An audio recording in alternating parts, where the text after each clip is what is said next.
Olá pessoal, tudo bem? Vamos dar continuidade aqui aos nossos estudos dos corpos redondos. Na última aula a gente falou sobre os cilindros. Nós vimos a definição de um cilindro, como reconhecer um cilindro, as suas classificações, cilindro reto, cilindro oblíquo, cilindro equilátero. Vimos os seus elementos, que são bases, geratriz, eixo. E aprendemos como calcular suas áreas laterais e volumes. E com isso a gente conseguiu resolver vários exercícios envolvendo esses conceitos, todos de cilindro. Sabe que existe um paralelo entre cilindros e prismas, ok? Veja, por exemplo, a fórmula do volume de um prisma e de um cilindro, como são parecidos, tá bom? Assim como todas as nomenclaturas também são similares e o que seriam os análogos de tal coisa, tá? Agora nós temos um outro corpo redondo que é análogo, por exemplo, às pirâmides. Então nós temos de prisma, nós estudamos os cilindros, são parecidos. Nós tínhamos as pirâmides e agora nós vamos estudar os cones. O que é um cone? Primeira coisa, a gente precisa saber identificar um cone. Um cone é você pegar um círculo contido num plano alfa e um ponto, que a gente chama de vértice V, fora deste plano alfa. E você vai pegar este vértice e vai começar a ligar ele nas beiradas do seu círculo que está lá no seu plano alfa. Tá? Então você vai ligando ele aqui em todas as beiradas. Quando você faz todas essas ligações, você produz o que a gente chama de cone. Então o cone nada mais é do que você tem um círculo e um vértice fora dele. E você começa a ligar esse vértice nas arestas desse círculo, né? na circunferência em si. E aí você produz um sólido. Esse é o sólido que é o chamado cone. Observe na definição lá de pirâmide. A pirâmide é muito parecida. O porém é que a base, não necessariamente, ela é um círculo. Ela é um polígono, que pode ser um triângulo, pode ser um quadrado, pode ser um retângulo, pode ser um hexágono, um pentágono, enfim. Então a base dela é muito variável, mas o conceito é o mesmo. Tá bom? Então veja que ela é parecida até em definição com relação às pirâmides. Tá? Isso é o cone. O cone todo mundo a gente já viu, a gente chama, quando a gente vê um cone de trânsito na rua, né, ele chama cone porque ele tem um formato de um cone, né? Quando a gente vê aquele chapeuzinho de festa de aniversário infantil, né, que tem aquele formatozinho, aquilo é um cone, ou aquele chapéu de bruxa, de fantasia lá do dia das bruxas, aquilo também é um cone, ou aquele, como é que eu vou falar, aquela embalagem daquele sorvete, é corneto? Eu não sei, eu sou meio burro para essas coisas. Tem um formato de um cone, enfim, você tem, cones aparecem com certa frequência aí no mundo e na natureza, tá? Então a gente já tem mais ou menos noção do que é um cone. Novamente nós temos a definição dos elementos de um cone. E assim como todos os outros sólidos geométricos, esses elementos eles são enunciados, eles são definidos de maneira muito similar para todos esses sólidos, para que haja uma certa coerência. Então, o que é a base é bem natural, que é o círculo que está lá naquele plano alfa, é o círculo que é a base do cone. O vértice é esse ponto mais alto do seu cone, né, onde se encontram todas essas semi-retas que se ligam na base. O eixo é simplesmente a reta que passa no vértice e no centro do círculo da base. Então veja, o eixo é a reta que passa em O, que é o centro da base, é o centro daquele círculo, e no vértice V. Essa reta é o chamado eixo, ok? Desse cone. As geratrizes, que são as distâncias, são as semi-retas, né? Que ligam de um vértice até numa base, ok? Qualquer uma delas. São esses segmentos, essas são as geratrizes. Nós temos a altura do cone. Novamente, assim como foi com prisma, assim como foi com pirâmide, assim como foi na aula anterior com cilindro, a altura ela é medida com um ângulo reto em relação ao plano que contém a base. A altura não se confunde com a geratriz. Se eu tiver um cone assim, ó, vou tentar fazer um cone aqui, ó. O vértice está aqui, do ladinho, tá? Imagina que esse aqui é o meu cone. Esse é o meu cone. O que é a altura dele? A altura dele consiste em bom, aqui embaixo, esse círculo aqui da base, ele está apoiado sobre um plano reto, tá? É que aqui a gente não consegue desenhar tão em perspectiva, mas é como se ele tivesse apoiado em cima de uma mesa. A altura desse cone é a distância desse vértice aqui no alto até esse plano aqui da base, formando um ângulo de 90 graus. Essa distância é a altura. Tem gente que pega e mede como altura, como sendo esse comprimento aqui, ó. Não, tá errado. Esse comprimento não é altura. A altura é sempre perpendicular. Tudo que a gente fala de altura é sempre perpendicular. Quando a gente fala de altura de triângulo, altura de prisma, altura de cilindro, tudo perpendicular, tá bom? Nós temos as classificações dos cones, assim como todos os sólidos geométricos, nós temos os cones retos e cones oblíquos. O cone reto é justamente o que é o cone reto? É quando o eixo ele é perpendicular ao plano da base. Ou seja, quando a reta que passa no vértice e no centro da base, ela é vertical em relação ao plano da base. Tá? Quando o vértice e o centro da base eles estão, digamos, alinhados verticalmente. Tá? Já um cone oblíquo é quando isso não acontece. É quando o vértice está ligeiramente deslocado para o lado com relação ao centro da base. Tá bom? Essa é a diferença. Nós temos uma definição parecida com aquela de cilindro, que é a de cone equilátero.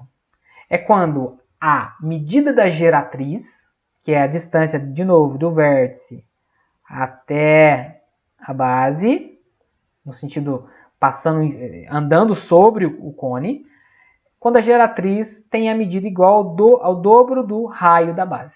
Daqui a pouquinho nós vamos ver por que a gente chama de cone equilátero, quando isso acontece, tá? Mas por enquanto fica só uma nomenclatura, tá bom? Então veja que até agora a gente viu o que é um cone, seus elementos e classificação. Classificação é sempre análoga entre reto e oblíquo, entre reto e torto. Assim como quando nós tivemos o nosso cilindro de revolução na aula anterior, a gente também tem cone de revolução. Lá no cilindro de revolução, a gente girava em torno de um dos lados um retângulo para produzir um cilindro. O que a gente pode fazer para fazer um cone de revolução? A gente pode pegar um triângulo, né, uma superfície triangular, determinada por um triângulo retângulo, né, então vamos pegar um triângulo que seja retângulo, e nós vamos girar ele em torno de algum dos catetos, e de forma que quando eu girar ele em torno de algum dos catetos, se eu girar isso muito rápido, aquilo vai visualmente gerar para nós um cone. Esse é o nosso cone de revolução. Veja aqui nesse desenho, eu estou girando o meu cone em torno deste cateto aqui, tá bom? Do triângulo. Veja que é um triângulo que tem que ser retângulo para eu falar de cone de revolução. Senão a figura não fica um cone. A figura tem um formato mais estranho, mais complexo. Então quando a gente fala de cone de revolução, a gente está falando de triângulo retângulo, tá bom? Novamente, igual aconteceu naquele exercício da aula anterior, eu posso, né, se não me foi dito, eu tenho duas possibilidades de giro. Eu posso girar em torno de um cateto e em torno de outro cateto. Cada um desses giros vai produzir um cone diferente do outro, tá? E eventualmente nós vamos querer comparar as áreas e os volumes desses dois cones gerados. Mas basicamente a gente precisa saber só disso, tá bom? Então a gente tem cone de revolução e de maneira análoga também ao anterior. Veja que parece que é muita coisa, mas muita coisa se repete. As mesmas definições que a gente faz para o cilindro, a gente faz também para o cone. Então se você aprende bem uma, você entende o que é a outra. Você tem o correspondente à outra. Então se você tem a classificação em reto e oblíquo para cilindro, você também consegue imaginar e entender a classificação entre reto e oblíquo para os cones. Se você tem o nome dos elementos, geratriz, altura, base para cilindro, você também consegue entender e supor e conceber esses mesmos elementos para os cones. E a mesma coisa agora no caso das seções. Nós temos a seção transversal, que seria a seção paralela a um plano da base, e nós temos a seção meridiana, que é uma seção um plano que passa em cima do eixo, né? O eixo do seu cone está contido nesse plano que corta, né? Que é cortar no sentido contrário da seção transversal, né? Se você parar para refletir, no caso da seção transversal, a interseção do plano com o cone dá origem a um círculo. Olha lá para você ver, ou uma circunferência. No caso da seção meridiana, a interseção do plano com o cone dá origem a um triângulo. Tá? Então, são essas duas diferenças, tá bom? Só formas de cortar o triângulo, tá bom? Bom, então, a primeira coisa que a gente quer saber, primeira informação que a gente quer conseguir a partir de um cone, seria a área de sua superfície. É sempre muito importante saber a área de superfície de sólidos. Por quê? Bom, porque os sólidos aparecem à torta e à direita no nosso dia a dia. Então, por exemplo, uma fábrica é muito importante que ela saiba o quanto de material ela vai gastar para fazer uma caixinha dessa. E uma caixinha dessa é um prisma. Né? Isso é um prisma de base retangular, um prisma reto. Então você consegue saber a área superficial. Lógico, você tem diferenças, porque você tem abas para poder fechamento, mas você tem uma perspectiva muito melhor.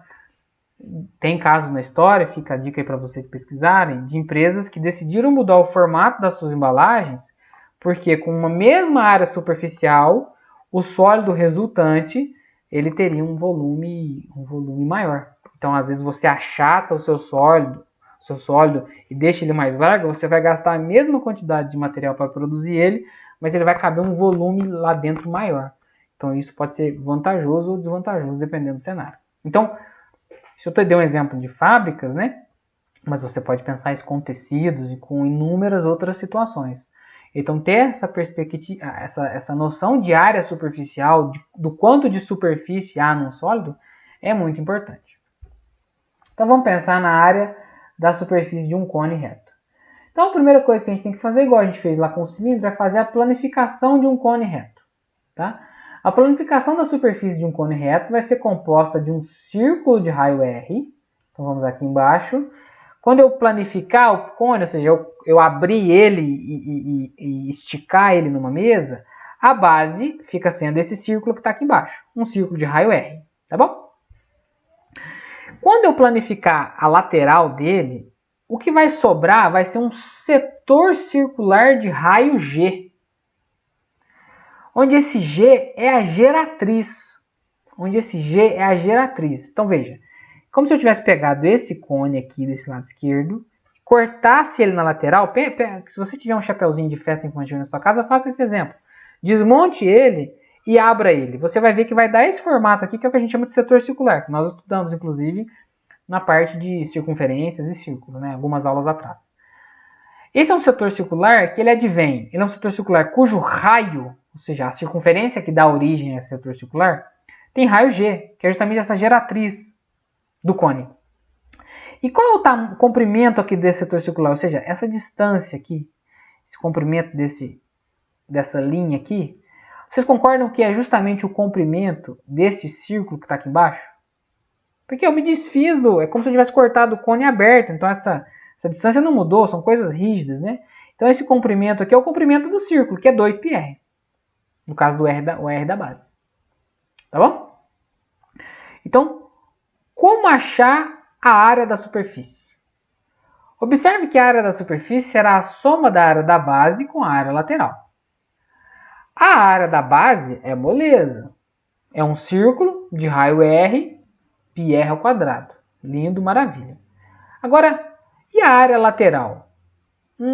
Como que eu faço a lateral? A área lateral corresponde à área do setor circular de um círculo cujo raio mede G. Então aqui, ó, o que ele está querendo dizer? O que eu estou querendo dizer, né? É como se eu tivesse um completado aqui. Finge que é um círculo, tá? Um circulão de raio G. Imagina que eu tenho um circulão de raio G. Grandão. Finge que tá bonitinho. E eu vou pegar só uma parte desse círculo, determinado por um ângulo alfa, tá bom? E cujo arco tem comprimento 2πr, que é o comprimento da circunferência da base do cone. Vocês devem se lembrar que a área do setor de um círculo é diretamente proporcional ao comprimento do arco que o define. Tá? Então, se eu pegar o comprimento, aqui é só a dedução da fórmula, vocês vão ver no final. O comprimento do arco do setor, ok? Que é esse comprimento 2πr aqui, do arco desse setor que eu estou querendo. Dividido pelo comprimento da circunferência como um todo, que é a circunferência de raio G, isso tem que ser a mesma coisa de que eu pegar a área do setor e dividir pela área do círculo como um todo. Existe uma proporcionalidade entre os comprimentos e as áreas compreendidas entre esses mesmos comprimentos. Né? O princípio da proporcionalidade.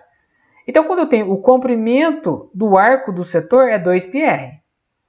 O comprimento da circunferência como um todo é 2π vezes o seu raio dessa circunferência imaginária que eu completei aqui. Que no caso o raio aqui é a geratriz G. Então por isso que aparece aqui esse 2πg.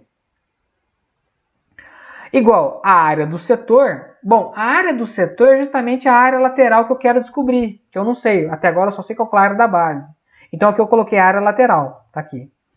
Dividido pela área do círculo. A área desse círculo grandão em azul aqui.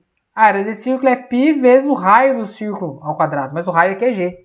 Então por isso que apareceu um π vezes g ao quadrado aqui embaixo. Tá bom? Então a área lateral é o que eu quero descobrir.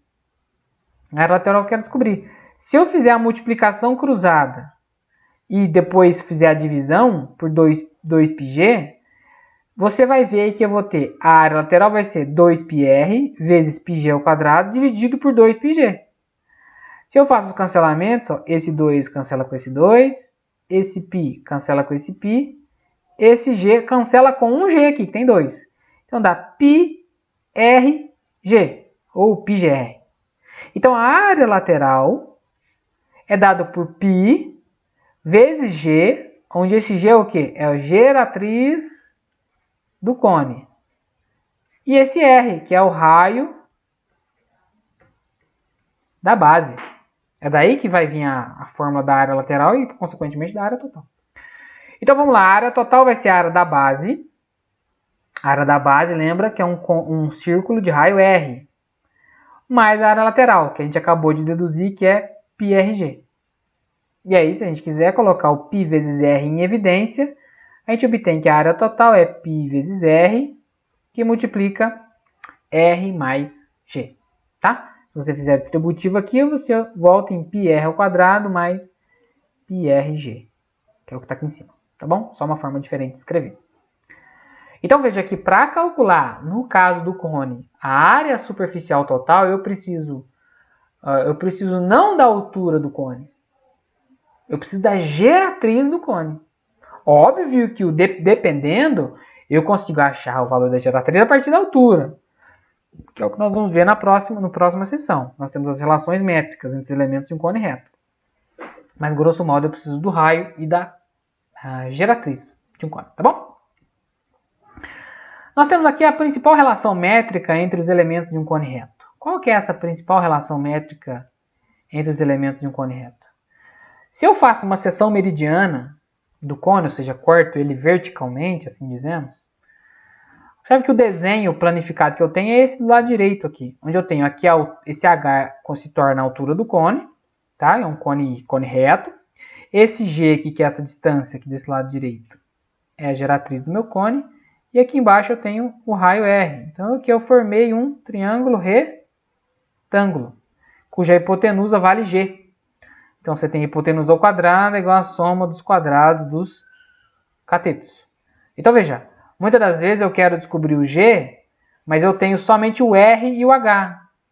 E aí eu uso essa relação métrica aqui e encontro o meu G para poder achar, por exemplo, a área total.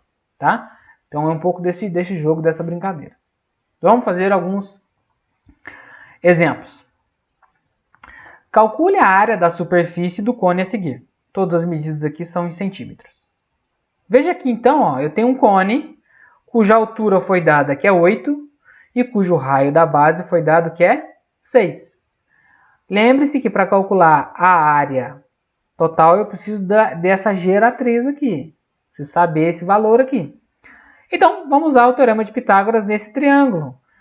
Então, hipotenusa ao quadrado, que é o g ao quadrado, igual a 8 ao quadrado, mais 6 ao quadrado. Fazendo essas contas, a gente vai obter g quadrado igual a 100, ou seja, g igual a raiz de 100. G igual a 10 centímetros. Opa, já achei o g. O raio da base já me foi dado, que é 6. Então, vamos calcular os elementos que compõem a área total. Área lateral. πRg. Então, vou botar aqui em cima para a gente ver. Π vezes R vezes G. Π vezes 6 vezes 10. 60 π centímetros quadrados.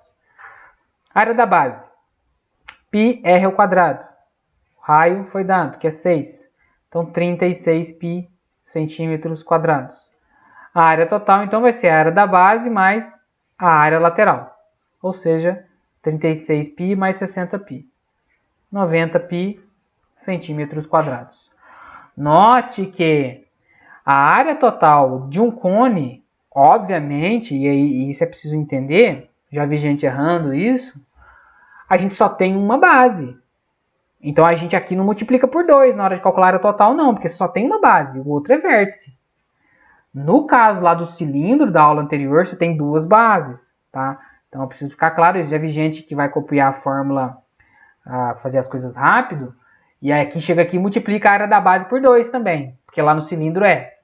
Mas não faz o menor sentido, você não tem duas bases no cone. O cone não tem duas bases, só tem uma, tá? Beleza? Vamos para mais um exemplo.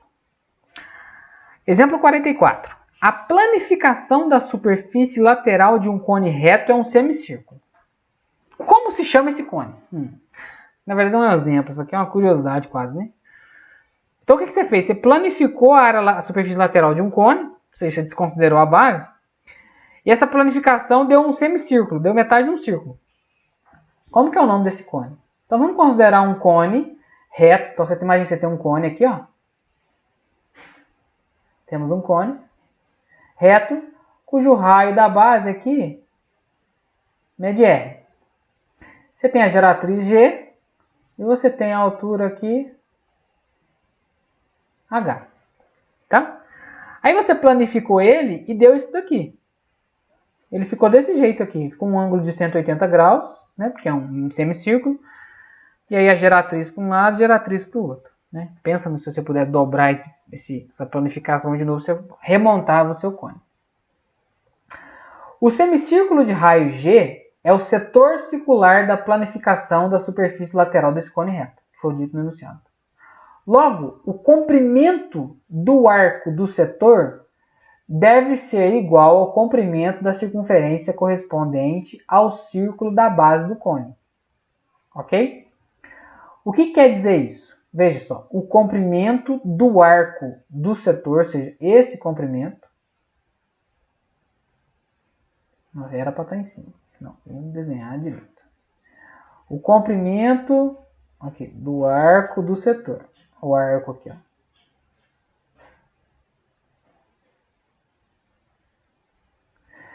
Como é que eu calculo esse comprimento aqui? Lembra daquela história? Imagina que eu tivesse completado a minha circunferência total aqui. Imaginariamente. O comprimento da circunferência, essa circunferência tem raio que é a circunferência grandona azul. Tem raio G, né? O comprimento de uma circunferência de raio G é 2π vezes o raio, certo? Só que aqui eu quero saber só desse setor em vermelho. Então vocês concordam que é só metade disso? Então esse comprimento aqui mede π vezes G. Então você tem aqui a π vezes G. Desenho. π vezes G. Só que se a gente olhar por outro lado, agora eu vou apagar. Se a gente olhar por outro lado desse cenário aqui, essa situação, vocês concordam que quando eu remonto o meu cone, todo esse comprimento aqui, ó, todo esse comprimento aqui, ele se fecha e forma a circunferência que faz parte da base? Então, esse comprimento desse setor circular, ele justamente coincide com o comprimento da base do cone. É esse comprimento aqui, ó. É isso aqui, ó, que é quando eu remonto o meu cone. E esse comprimento aqui não é 2πr? Então você tem que π vezes g, que é o que a gente calculou completando o círculo, tem que ser igual a 2πr. Ora, se a gente faz o cancelamento aqui, ó, esse π cancela com esse π, então fica g igual a 2 vezes r. Ou seja, lembra que quando a geratriz é igual a 2 vezes o raio, que a gente chamava o cone de equilátero? E eu não mencionei o porquê, né? Só voltar aqui para falar para vocês. Por que chama cône de equilátero quando a geratriz é igual a 2R? Que é o seguinte, cadê? Seções. Aqui. Quando a gente tem um cone, opa, era para ser um cone. Não, vou fazer um cone direito, né? Quando a gente tem um cone cuja geratriz, você tem um raio R, e a geratriz aqui vale o dobro do raio, certo? Quando você faz a seção meridiana dele, a seção meridiana vai dar como um desenho um triângulo, ok? Cujo esse lado aqui vai ser uma geratriz, que nesse caso é 2R. Esse lado esquerdo aqui vai ser também uma geratriz, nesse caso 2R. A base é como se fosse o dobro do raio, ou seja, 2R. Por isso que quando a geratriz vale 2R, o cone se chama cone equilátero, porque o triângulo que aparece quando eu faço a seção meridiana desse cone é um triângulo equilátero. Por isso que quando ele tem aquela característica do G ser igual a 2R, ou seja, geratriz é igual ao dobro do raio, ele se chama equilátero, porque quando eu faço a seção meridiana, isso me dá um triângulo equilátero. Tá? Fiquei de falar isso, não falei, esqueci. Voltemos aqui para o nosso andamento. Então veja que aqui nesse exemplo 44 eu descobri que nesse caso a planificação da superfície lateral de um cone reto é um semicírculo. Então esse cone tem que ser um cone equilátero. Tá? Então dá para ver também que a seção meridiana desse cone é um triângulo equilátero, que é que é o que eu acabei de fazer, tá bom? Mais um exemplo. Exemplo 45. Vou pegar uma cor vermelha. Uma lâmpada pontual é colocada em um lustre na forma de um cone, aqui em roxo, com altura e raio da base igual a 0,3 metros. Então a altura é 0,3 e o raio da base também é 0,3.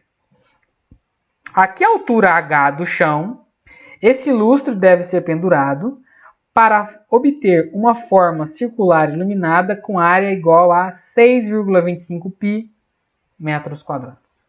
Então, olha que exercício interessante, né? Legal.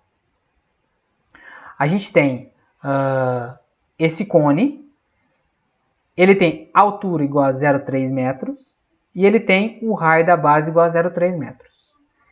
E aí, você quer saber que altura que esse lustre tem que ficar para que justamente essa área que vai ser coberta de iluminação possua uma cobertura de 6,25 π metros quadrados.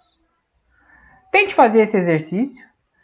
Eu vou fazer no próximo vídeo para que você não continue esse vídeo ainda, né? Porque se eu fizesse na sequência você não ia parar ele. Só para você tentar fazer ele sozinho. Como é que você imaginaria que você conseguiria fazer esse exercício? Tente pensar numa estratégia. Tente pensar se a gente já fez exercícios similares em relação a isso. Tente ver se não há questão de semelhança de triângulos envolvido nisso, tá? Eu volto já no próximo vídeo, que aí eu resolvo esse exercício e dou seguimento na matéria.